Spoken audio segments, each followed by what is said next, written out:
Well, there I stood in the driveway with a handful of greasy pancakes, my mouth open, wondering what the heck I'd saw. Joe Simonton was used to hearing the roaring sound of jets flying over his house.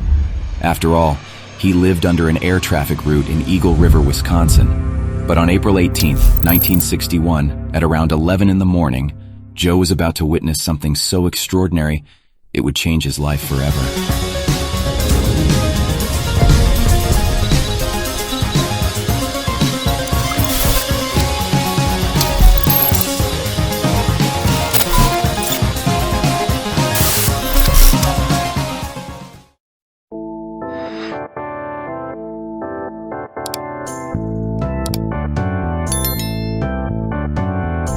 Most of us, they enjoy good times over again in pictures.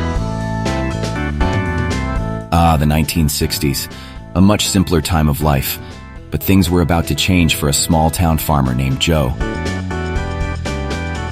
It was an ordinary spring morning in 1961, with the sun casting a warm golden glow over the quiet town of Eagle River, Wisconsin. Joe Simonton, a humble chicken farmer with no knowledge or interest in UFOs, had no idea that this day would soon transform into one of the most bizarre and unforgettable experiences of his life. Right here is where this flying saucer, this UFO, landed. Right here about where I'm standing. And it was a big, huge thing, and I wondered what the heck it was. As Simonton was in his kitchen washing dishes, he noticed an object descending from his kitchen window that resembled two large soup bowls put together. And that's when I first saw this thing coming straight down, just like an elevator. In a local Milwaukee article, published after the events in 1961, Joe describes the UFO as coming down straight like an elevator, with no noise that he could hear in the house. At first, he thought the roof on his house must be falling off, but there was no wind outside and his roof was green. At this point, he ran outside his house to see what was going on. By that time, there was a hatchway opening up in the top of it, just like the trunk of your car. And then there stood a little man, I'd say a little man, about 5 foot tall, holding up a jug or a container, and he motioned they wanted to drink. And this is where things start to get really weird for Joe. You see, Simonton lived in a post-era of UFO mania. The public officials were more open to speaking about the topic on the news or in live broadcasts, albeit with dismissal and denial in mind. The early sci-fi films of the 50s and 60s were often bizarre, with wild plots and out-of-this-world imagery. Coming out of World War II, pilots were reporting strange balls of light following their fighter jets, each ally believing them to be enemy planes. Roswell had captured the imagination of the public, and the Battle of Los Angeles was front-page news. Reports of UFOs were literally flying in from around the world, and often with elements of strange abductions or sexual encounters. Joe's story was an uphill battle right from the start. And I looked at his eyes, and they were so penetrating that I had to look away. I thought, well, they want water, so I'll take it up to him and see what happens. With that, he set the jug down, and he gave me a salute with the back of his hand, a gesture of thanks, I presume. I noticed this little man, same size of a man, right beside the right side of the hatchway. He was frying these pancakes. I pointed to him and made a gesture like eating. I thought maybe I'd get a conversation out of him. Nobody was saying anything. But he didn't say a word. He just reached over and he got a handful of them, 4 of them, and he handed them down to me. And they were hot and greasy. If that was their food, God help them, because I took a bite of one of them and it tasted like a piece of cardboard. And with that, the thing started to raise, just like it came down. Everything was timed perfect. It went up about 20 feet, it tilted at 45 degrees, straight south, and shot off. And within 2 or 3 seconds, it was out of sight. Joe immediately contacted the local judge, Frank W. Carter, who was well known in the community to have a deep interest in the growing UFO subject. They both met up, and Joe handed over one of the cooked pancakes. Carter then contacted the Air Force to have the flapjack analyzed, to which he was told the results would be a 10-day turnaround. It took 2 whole months for the Air Force to make an official statement, dismissing the food as simple buckwheat pancakes. The judge, having become frustrated by the silence and lack of communication, sent letters to the NICAP, or the National Investigations Committee on Aerial Phenomenon.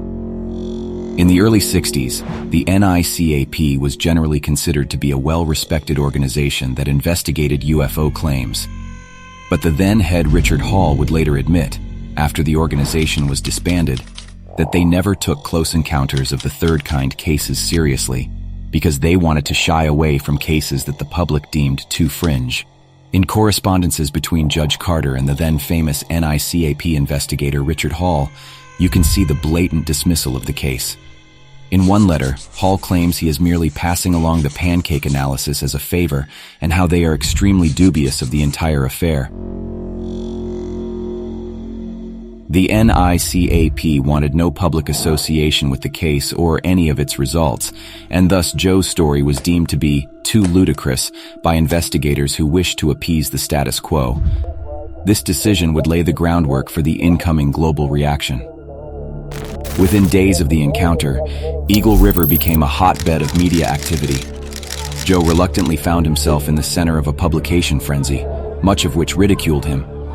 Joe was besieged by journalists, investigators, and curious onlookers, all eager to catch a glimpse of the man who had dined with beings from another world.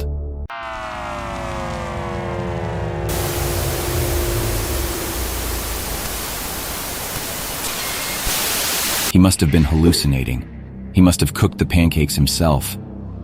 Any form of actual contact just couldn't have happened. Word moved quickly throughout the information chains, and soon two highly influential researchers and scientists within the UFO field, Dr. J. Allen Hynek of Project Blue Book and famous French ufologist Jacques Vallée, flew to Eagle River to meet with Joe. Upon meeting, Vallée was struck by the man's sincerity and the level of detail with which he recounted his experience. Joe described a brighter-than-chrome, gleaming silver-shaped domed UFO with a hatch that seemed to disappear when closed. These descriptions aligned with Vallée's prior research on other close encounter cases, and he and Hynek found it difficult to dismiss Joe as a mere attention seeker or hoaxer. Both deemed the case unsolved. But Joe's UFO experience wasn't the only bizarre occurrence Hynek and Vallée were there to investigate. Just days after the encounter, Joe found that 26 of his chickens mysteriously died. This was reported to the Air Force, but never investigated as being connected to the case. On April 27th, 9 days after Joe's encounter, a young 20-year-old boy, his mother, and 4 others witnessed a silver-shaped craft in Rhinelander, Wisconsin, which is about 12 miles east of Eagle River. 5 days after this incident, it was reported that 2 B-47s had crashed after seeing strange balls of fire. As the years wore on, Simonton began to retreat from the public eye, seeking solace in the quietude of his private life. He stuck to his story to the day he died, and the town of Eagle River, including the local judge, all backed and believed him. Joe's incredible encounter is one of the lesser-known cases in modern history, and this is due to the absolute strange circumstances surrounding it. The fried pancake addition to the experience made it too unbelievable, and to a great extent the case became somewhat forgotten in the annals of UFO history. The peculiar details of this encounter, supported by respected researchers and testimonies, continue to pique curiosity and leave us questioning the nature of this bizarre event. This man was cooking these pancakes. I didn't know what he was doing. So I pointed to him, and I made a gesture, like eating, see? And this man that took the water, he looked down at me, and he reached over and he got a handful of these pancakes, and he handed them down to me. They happened to be 4. They were so hot and greasy, I could hardly hold it. And from that time, he reached up and he got a hold of the hatch, he closed it, with a heavy thud and click, and when he closed that, you couldn't a bit more see where that was than you could see a hole in my hand here. It was just that perfect. And with that, they started to raise. They started to raise and raise up about 20 feet high, about the top of this tree, and from there, it was a terrible release of air, just like that, you know. And they took off straight south, on a 45-degree angle, up. See? And I would say in 3 seconds, that's an awful short time, but it was a short time that it took them to disappear and they were gone. Though they really traveled fast. And there I stood, right here in my driveway, with a handful of hot, greasy pancakes, looking in that direction and seeing nothing and nothing here to show where it landed.